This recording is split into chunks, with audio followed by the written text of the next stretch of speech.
Poco lagi on fire nih. Dalam kurun beberapa bulan terakhir tuh ngeluncurin smartphone-smartphone-nya di range 4-7 jutaan. Ada mulai dari Poco X7 Pro, kemudian launching Poco F7 Pro dan F7 Ultra, dan yang terakhir ada Poco F7. Nah, banyak nih smartphone-nya Poco. Buat kalian yang bingung, kita coba bikinin semacam buyer's guide. Kira-kira mana sih smartphone Poco yang paling cocok buat kebutuhan lo? Jadi langsung disimak aja ya. Oke, yang pertama dari desain dan build quality-nya dulu. Pertama ada Poco X7 Pro. Untuk Poco X7 Pro ini sendiri, dia secara build quality mungkin bisa dibilang yang paling inferior dibanding yang lain. Karena dia masih pakai materialnya itu pakai polikarbonat atau pakai plastik. Jadinya ini masih sisi belakang dan frame sampingnya itu masih pakai plastik ya. Sementara untuk sisi depannya dia itu udah pakai layar 6,67 inch, layar AMOLED 120 Hz, dan bezelnya juga udah lumayan tipis. Oh iya, keuntungannya dari Poco X7 Pro ini adalah bodinya paling ringan, 198 gram. Dibandingkan yang lain itu udah tembus 200 gram. Kemudian kita punya Poco F7. Untuk Poco F7 sendiri, secara desain dan material ini udah upgrade dibandingkan pendahulunya Poco F6. Desainnya lebih premium, frame-nya udah metal, kemudian feel-nya tuh jadi lebih solid gitu menurut gue. Untuk grip-nya enak, buat tangan gue yang lumayan gede ini jadi lebih enak karena layarnya juga dapat upgrade nih. Layarnya dapat upgrade secara ukuran, jadi sekarang ukurannya tuh di 6,83 inch. Dia paling besar di antara yang lain. Jadinya untuk grip-nya buat gue ini cocok, enak gitu, kayak ngepas aja buat di tangan gue. Dan yang terakhir kita punya Poco F7 Pro. Untuk Poco F7 Pro ini paling mewah ya dibandingkan yang lain. Udah kerasa banget build-nya. Bagus, solid banget, finishingnya juga mewah. Frame sampingnya dia udah pakai metal juga, dan bagian belakang dia udah pakai kaca. Ini beratnya ada di tengah-tengah, 206 gram. Jadinya bukan yang paling ringan, tapi bukan yang paling berat juga. Nah, overall dari 3 smartphone ini, menurut gue punya pendekatan desain yang berbeda-beda, tapi sebenarnya masih punya satu benang merah. Menurut gue desainnya tuh sangat dinamis dan Gen Z banget bisa dibilang. Buat gue ketiganya itu punya desain yang keren, tinggal selera aja nih, milih yang mana. Tapi secara personal, gue paling suka pendekatannya Poco F7 biasa, bukan F7 Pro ya. Karena desainnya tetap simple, tapi agak nyeleneh dikit dengan garis-garis nyampingnya itu. Jadinya nggak kayak smartphone-smartphone lain juga, tapi kalau dibilang simple ya masih simple juga. Nggak yang gaming banget atau kayak smartphone RGB nyala-nyala gitu, nggak. Untuk Poco F7 ini desainnya menurut gue simple, tapi tetap ada uniknya lah.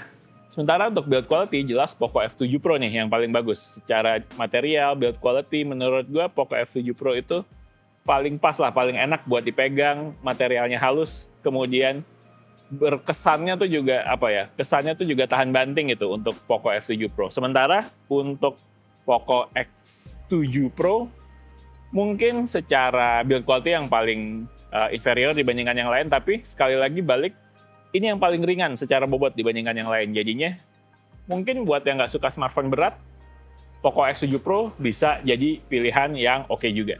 Kemudian untuk bagian layar, Poco F7 Pro ini juga udah punya keunggulan karena layarnya udah QHD. Jadinya secara resolusi tuh udah lebih tinggi dibandingkan yang lain. Dan juga dia punya keunggulan udah pakai ultrasonic fingerprint sensor. Sementara yang lain masih pakai optical fingerprint sensor. Emang sih terasa lebih cepat fingerprint sensornya untuk di Poco F7 Pro, tapi menurut gue perbedaannya nggak terlalu signifikan dibandingkan dengan Poco F7 dan Poco X7 Pro. Lebih cepat, tapi ya sepersekian detik lah lebih cepatnya, bukan yang jauh banget perbedaannya. Nah, sekarang kita bahas performanya ya dikit-dikit. Nah, ini mungkin bagian yang penting buat yang main game atau emang buat yang dipakai kerja buat harian, misalkan content creator dan lain-lain. Nah, 3 smartphone ini punya chipset yang berbeda-beda. Untuk Poco X7 Pro, dia menggunakan chipset MediaTek Dimensity 8400 Ultra. Antutu score-nya itu sekitar 1,6 sampai 1,7 jutaan. Nah, untuk Poco F7, ini pakai salah satu chipset terbaru dari Snapdragon, yaitu adalah Snapdragon 8S Gen 4. Ini chipset terbaru juga bisa dibilang, dan Antutunya kalau gue cek itu sekitar 2 jutaan juga. Dan yang terakhir ada Poco F7 Pro, dia pakai chipset flagship tahun lalu yaitu Snapdragon 8 Gen 3 yang which is dimana udah cepet banget juga, udah teruji juga lah. Ini Antutunya juga di sekitar 2 jutaan. Jadi kira-kira buat main game paling worth it yang mana nih? Poco F7 Pro menurut gue secara performa udah oke banget.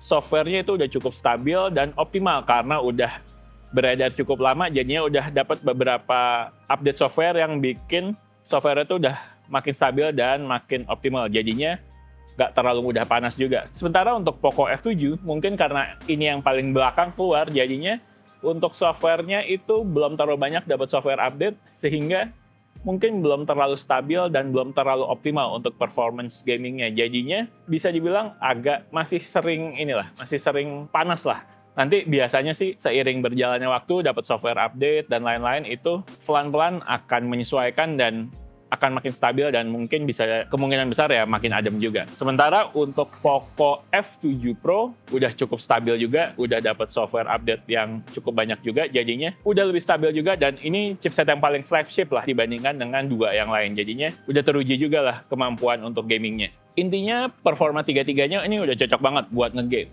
Paling tinggal Poco F7 nih, nunggu update-update software biar lebih stabil dan lebih nggak panas. Tapi untuk value performance berbanding dengan harganya, menurut gue Poco X7 Pro ini yang paling ideal dibandingkan yang lain.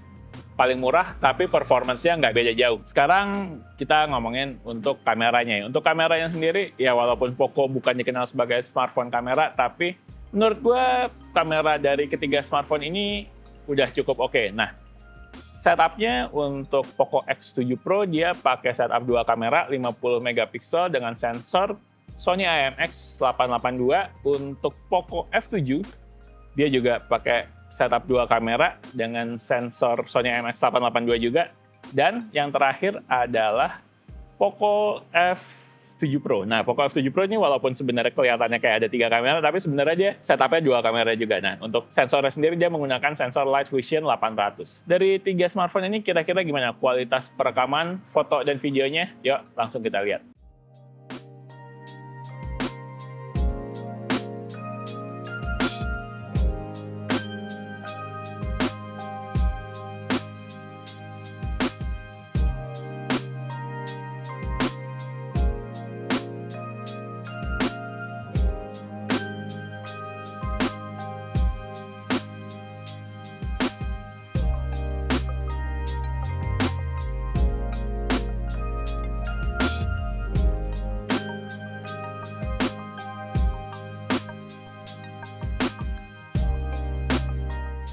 Untuk kameranya sendiri, gue sekilas ngerasa di Poco X7 Pro emang yang paling vibrant. Tapi vibrantnya tuh kayak agak overprocess gitu. Sementara untuk Poco F7 ini lebih natural warnanya. Cuma anehnya di Poco F7 ini nggak ada night mode dan nggak ada pilihan more untuk kameranya. Sementara di Poco X7 Pro dan Poco F7 Pro itu ada. Untuk Poco F7 Pro jelas ada beberapa keunggulan yang nggak dimiliki seri Poco yang lain. Kayak mode perekaman 8K, ini nggak ada nih di seri Poco yang lain. Jadi kalau emang lo butuh kemampuan kamera yang lebih serius, misalkan lo seorang content creator gitu, saran gue sih ambil Poco F7 Pro karena dia kameranya udah lebih pro dan kemudian dia punya mode perekaman 8K yang mungkin bisa dimanfaatkan atau bisa difungsikan kalau lo adalah seorang content creator. Tapi kalau untuk penggunaan casual aja menurut gue, Poco X7 Pro dan Poco F7 ini kameranya udah cukup banget kok, udah oke banget. Oke, sekarang mau ngomongin baterainya. Untuk baterainya sendiri, di Poco X7 Pro dan Poco F7 Pro ini menggunakan baterai dengan kapasitas 6000 mAh. Sementara untuk Poco F7 ini baterainya paling gede sendiri nih, beda dari yang lain. Baterainya itu ada di 6500 mAh. Tapi secara penggunaan harian, gue udah nyoba sekilas-sekilas. Menurut gue perbedaannya nggak terlalu signifikan sih daya tahan baterainya. Nah, yang gue suka dari ketiga smartphone Poco ini adalah di dalam paket pembeliannya itu sudah termasuk kepala charger Hypercharge 90 watt. Ini semuanya dapat nih, kepala charger 90 watt. Ini nice gesture dari Poco karena bisa tahu sendiri sekarang smartphone flagship bahkan mid-range tuh boxnya makin tipis. Yang dimana artinya adalah dalam paket pembelian smartphone lain tuh nggak dapat kepala charger. Sementara Poco masih menyertakan kepala charger di dalam setiap paket pembelian smartphone Poco-nya. Nice, Poco. Oh ya, ada satu hal menarik dari Poco F7 ini, yaitu adalah dia punya satu kemampuan yang namanya reverse wire charging, yang dimana artinya itu adalah pengisian daya terbalik hingga 22,5 watt. Nah, jadinya Poco F7 ini bisa berfungsi sebagai power bank ketika misalkan lo punya dua smartphone, salah satu smartphone lo mati gitu, colok kabel ke sini, ini akan mengisi daya smartphone lo yang lain. Ini fitur yang ada di Poco F7. Overall, seperti yang tadi gue bilang di awal video ini, bahwa ini mungkin semacam buyer's guide kecil-kecilan untuk lo kira-kira bakal pilih smartphone Poco mana di range 4-7 jutaan. Nah, untuk Poco X7 Pro, ini ada di range 4,5 sampai 5 jutaan, tergantung harga resmi atau lo beli di marketplace, itu kadang suka beda-beda ya. Kemudian Poco F7, ini ada di range 5,5 sampai 6 jutaan kira-kira harganya. Dan yang terakhir adalah Poco F7 Pro. Untuk Poco F7 Pro ini range-nya ada di 7 sampai 7,5 jutaan. Kalau budget lo masih agak terbatas, go for Poco X7 Pro. Ini best value for money. Cocok buat pelajar atau casual gamer yang butuh HP kenceng tapi budgetnya terbatas. Kalau mau naik kelas sedikit, nambah sekitar 1 jutaan, ada Poco F7 dengan frame metal, layar yang lebih besar 6,83 inch, baterai 6500 mAh, dan pakai salah satu chipset Snapdragon terbaru yaitu Snapdragon 8S Gen 4. Pilihan yang paling ideal menurut gue secara personal ada di Poco F7 ini karena dia ada di tengah-tengah secara harga. Dan kalau lo mau naik kelas lagi, bisa pilih Poco F7 Pro dengan desain yang unik dan spek yang paling tinggi di antara keduanya. Material yang paling premium, ini cocok buat power user atau content creator. Udah bisa dibilang flagship ya, walaupun sebenarnya masih ada Poco F7 Ultra. Tapi menurut gue Poco F7 Pro ini udah memenuhi standar lah buat dibilang sebagai smartphone flagship di tahun 2025 ini. So, itu dia buyer's guide singkat kita mengenai smartphone Poco di range 4-7 jutaan. Kira-kira kalian mau pilih yang mana? Silakan pilih, sesuaikan dengan kebutuhan. Tapi bisa juga tulis di kolom komentar ya. Oke, sekian video dari The Grid. Like videonya kalau memang suka, subscribe ke channel The Grid, dan follow Instagram kita juga di thegridco.id. Oke, The Grid sign out. Bye.